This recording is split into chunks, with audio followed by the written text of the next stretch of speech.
আবারও ইয়েমেন থেকে ইসরায়েলে ক্ষেপণাস্ত্র হামলা।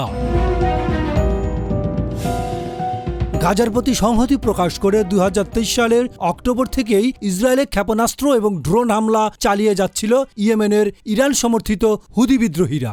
গাজায় ফিলিস্তিনিদের বিরুদ্ধে ইসরায়েলি আগ্রাসনের জবাব দিতেই তারা এইসব হামলা চালাচ্ছে। এদিকে ইসরায়েলি সেনাবাহিনী জানিয়েছে যে আজ তারা ইয়েমেন থেকে ছোড়া একটি ক্ষেপণাস্ত্র প্রতিহত করেছে। অন্যদিকে ইয়েমেন ভিত্তিক হুদি বিদ্রোহীরাও দাবি করেছে যে আবারও তারা ড্রোন দিয়ে ইসরায়েলে আক্রমণ করেছে। খবরটি নিশ্চিত করেছে আল জাজিরা।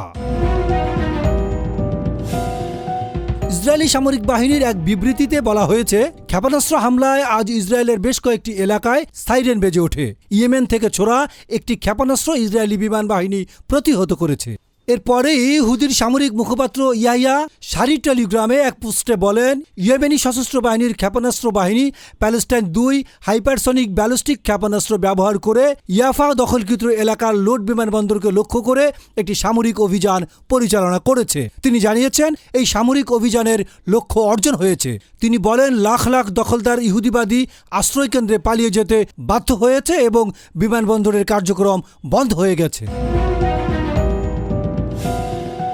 এদিকে ইসরায়েলি প্রতিরক্ষামন্ত্রী ইসরায়েল কাদরেস বলেছেন, তেহরানের মতো ইরানকে শিক্ষা দেওয়া হবে। সম্প্রতি ইরান এবং ইসরায়েলের মধ্যে ১২ দিনের সংঘাতের প্রসঙ্গ তুলেই তিনি একথা বলেছেন। ইসরায়েল ইরানের সামরিক ও পারমাণবিক স্থাপনা, পাশাপাশি রাজধানীর লক্ষ্যবস্তুতে আঘাত হানে। ইরানও পাল্টা জবাব দিয়েছে। ইসরায়েল কার্তোস তার কার্যালয় থেকে দেয়া এক বিবৃতিতে বলেন, তেহরানকে যেভাবে আঘাত করা হয়েছে, ইয়েমেনে হুদিদের উপরেও আমরা তেমনভাবেই আঘাত করব। যে কেউ ইসরায়েলের বিরুদ্ধে হাত তুললে তার হাত কেটে ফেলা হবে।